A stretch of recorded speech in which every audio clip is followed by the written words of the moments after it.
11 ang nasawi matapos ang pag-araro ng isang SUV sa mga dumalo sa selebrasyon ng Lapu-Lapu Day sa Vancouver, Canada. Iniutos na ni Pangulong Bongbong Marcos na bigyang tulong ang mga Pilipinong biktima sa insidente. Balita hatid ni Bea Pinlac. Puno ng mga food truck at tao ang kalsadang ito sa Vancouver, Canada para sa isang street festival ng Sunset and Fraser community bilang paggunita sa Lapu-Lapu Day ng mga Pilipino roon. Pero ang masaya sanang pagdiriwang, Oh my God, there's a lot! nauwi sa trahedya nang mang-araro ang isang SUV. Sir, can you hear me? Nagkalat sa kalsada ang mga katawan. Agad namang dumating ang mga emergency responder. Hindi bababa sa 11 nasawi ayon sa Vancouver Police. 12 na naman ang sugatan at kritikal ang ilan sa kanila. Ang SUV driver hinabol ng mga tao roon hanggang siya'y mahuli ng mga pulis. Ayon sa pulisya, 30 anyos ang lalaki na may problema umano sa kalusugan. Inaalam pa kung sinadya ito ng suspect o isang aksidente. Wala naman daw indikasyon na isa itong act of terrorism ayon sa mga otoridad. Nakiramay sa mga biktima si Canadian Prime Minister Mark Carney. Nakikiisa raw ang kanilang bansa sa mga naulilang pamilya. Si Pangulong Bongbong Marcos nakiisa rin sa pakikiramay sa mga pamilya ng mga nasawi. Ipinag-utos niya sa mga diplomat ng Pilipinas na bigyan ng tulong ang mga biktima. Ang Department of Foreign Affairs at Philippine Consulate General sa Vancouver makikipag-ugnayan daw sa mga otoridad sa Canada para matulungan ang mga Pilipinong apektado ng trahedya. Bea Pinlac, nagbabalita para sa GMA Integrated News. Ito ang GMA Regional TV News. Mainit na balita mula sa Luzon, hatid ng GMA Regional TV. Nauwi sa engkwentro ang pagnanakaw sa isang bahay sa Tarlac City. Chris, ano yung ninakaw ng suspect? Connie, 11 panabong na manok ang sinubukang tangayin ng mga sospek. Batay sa investigasyon, nagising ang may-ari ng bahay na isang pulis dahil sa tahol ng kanilang aso. At nakita ang pagnanakaw sa kanyang mga manok na isinasakay sa tricycle. Sinita niya mga sospek na nagpaputok.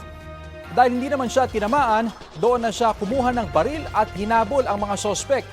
Nang maabutan, nagkapalitan ng putok ng baril. Patay ang isa sa mga sospek habang nakatakas ang isa. Dalawa naman ang sugatan sa insidente. Na-recover sa mga sospek ang isang kalibre 38 na revolver, tricycle at mga manok na tinatayang nagkakahalaga ng 132,000 pesos. Pinaghahanap pa ang nakatakas na sospek. Patay naman ang isang magsasaka ng madisgrasya ang minamaneho niyang tricycle sa Bacara, Ilocos Norte. Base sa investigasyon, nawalan ng kontrol ang biktima sa tricycle sa kurbadang bahagi ng Barangay Doripes hanggang sa mahulog ito sa isang bukid. Sinubukan siyang tulungan ng mga nakasaksing residente pero dead on the spot na ang 63 anyos na lalaki. Batay naman sa post-mortem examination, traumatic brain injury ang ikinamatay ng magsasaka. Aabot na sa 70 aftershocks ang naitala kasunod ng magnitude 5.8 na lindol sa extreme northern Luzon. Natunto ng PHIVOLCS ang epicenter ng lindol 73 kilometers northwest ng Dalupiri Island sa Calayan, Cagayan. Naramdaman ang intensity 5 na pagyanig pasado alauna kaninang madaling araw sa Calayan. Intensity 4 sa mga bayan ng Pasukin, Bacara at San Nicolas sa Ilocos Norte. Intensity 3 naman sa Batac City, Ilocos Norte. Pinaalerto na rin ang mga residente sa posibleng aftershocks. Update po tayo sa epekto ng pagputok at kasalukuyang sitwasyon ng Bulkang Bulusan sa Sorsogon. Kausapin po natin si PHIVOLCS Director Teresito Bacolcol. Welcome po sa Balitang Hari, Director. Yes, ma'am. Good morning din po sa inyo. Ano po yung kasalukuyang aktibidad ng Mount Bulusan na namomonitor po ninyo ngayon? Okay, so after the 4:36 AM eruption kanina, hindi na po ito nasundan. And then right now, we raised alert level from alert level 0 to alert level 1. I see. So it means na dapat walang tao inside the 4-kilometer permanent danger zone. May mga ulat din po tayo na may ashfall sa mga ilang barangays na sakop ng Irosin and Uban. I see. Posible ho ba na magdeklara ho kayo na mas mataas na alert level sa nakikita ho nating activities ngayon? For now, hindi pa natin masasabi kung we will, if mag-escalate further yung activity. But we will watch closely, monitor closely Bulusan Volcano, and kapag may mga nakikita tayong escalation of activities like increasing number of volcanic earthquakes, pamamaga ng vulkan, then we may raise it to alert level 2. But right now, based on current parameters, nasa alert level 1 pa rin siya. At pagdating naman ho sa banta ng lahar, may mga namomonitor na rin ho ba tayo? Bukod sa ashfall, may lahar na rin ba? Most likely pwedeng ma-generate as lahars yung mga deposito, but again, tag-init naman ngayon, so wala pa tayong nakikita na banta ng lahar, but ito yung paalala sa ating mga kababayan living around Bulusan Volcano na kapag merong torrential rainfall, continuous and walang torrential and continuous rainfall, then yung mga nakatira along riverbanks ay magsilikas po kasi pwede po mag-generate ng lahar yung mga naibuga ng Bulusan Volcano. Yes, sir. Yung 24 active volcano ho ba natin, isa lang ngayon, sa ngayon, ano ang atin pong binabantayan? Kasi meron din tayong Taal, meron din po tayo sa iba pa, ano? Ano ho ang ma-update natin? Okay, so out of the 24 active volcanoes, 4 yung may alert level. Isa na dito yung Bulusan Volcano na nasa alert level 1. Taal Volcano nasa alert level 1 din.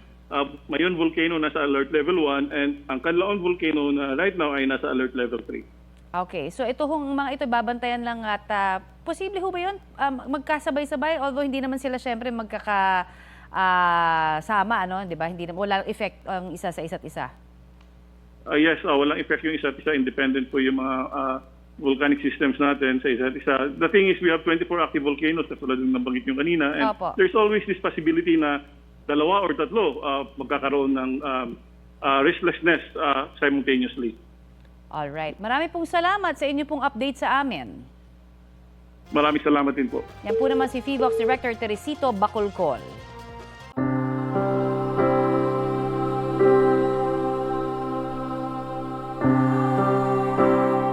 Kabilang po sa mga unang bumisita sa puntod ng namayapang si Pope Francis ang mga kardinal mula sa iba't ibang bansa.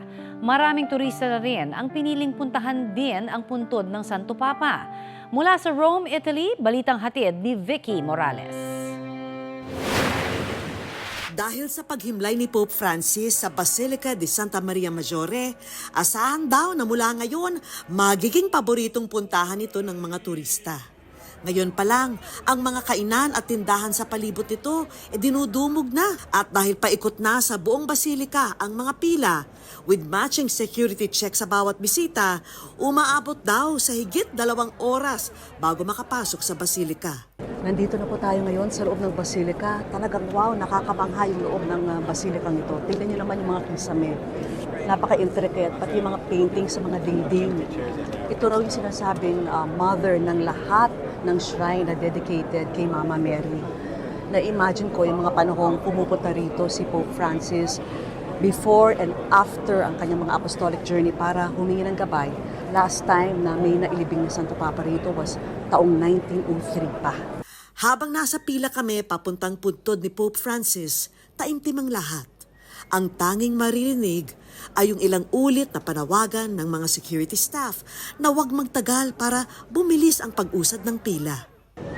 Punong-puno po rito sa loob ng Basilica de Santa Maria Maggiore at kasama ko sa pila ang mga mananampalataya at mga tulad ni Ma'am na nagdadasal ng rosaryo. At habang nasa pila kami, biglang itinigil muna ang pagpapapasok sa mga deboto. Ito na ang sumunod na eksena. Sabay-sabay dumating ang mga kardinal mula sa iba't ibang bansa para bisitahin itong napakasimpleng puntod ng Santo Papa. Pagkatapos mag-alay ng dasal, nagsama-sama sila sa isang misa. Marahil, humihingi ng lakas at gabay dahil 1 linggo mula ngayon, sila rin ang magtitipon-tipon upang pumili ng bagong Santo Papa. Mula sa Rome, Italy, Vicky Morales para sa GMA Integrated News. Pinangunahan ni Luis Antonio Cardinal Tagle ang misa sa Pontificio Colegio Filipino sa Rome, Italy. Doon nanunuluyan ng mga kardinal kapag sila ay nasa Roma at mga Pilipinong pari na nag-aaral doon. Dumalo sa Divine Mercy Sunday Mass ang ilan nating kababayang Pilipino. Pagkatapos ng misa, nilapitan at kinumusta si Cardinal Tagle ng mga Pinoy kabilang ang kapuso nating sina Vicky Morales at Jessica Soho. Isa si Tagle sa 3 Pilipinong kardinal na magiging Cardinal Elector na boboto para sa susunod na Santo Papa.